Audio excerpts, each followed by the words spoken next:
پەیامێکی یاگرینی واشنتۆن بۆ تاران.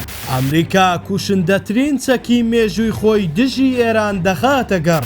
گرژیەکانی نێوان ئەمریکا و ئێران پێدەنێتە قۆناغێکی یەکلاکەرەوە دوای ئەوەی فەرماندەیی ناوەندی هێزەکانی ئەمریکا ئاشکرای کرد کە هێزەکانی مارێنس خەریکی ئامادەکردنی سیستەمی موشەکی هایمارسن بۆ ئۆپراسیۆنی تووڕەیی داستاناسە. ئەم هەنگاوە تەنها نمایشێکی هێز نییە، بەڵکو ئاماژەیە بۆ گۆڕانکاری لە ستراتیژی سەربازی ئەمریکا بەرەو هێرشی ورد و کوشندە.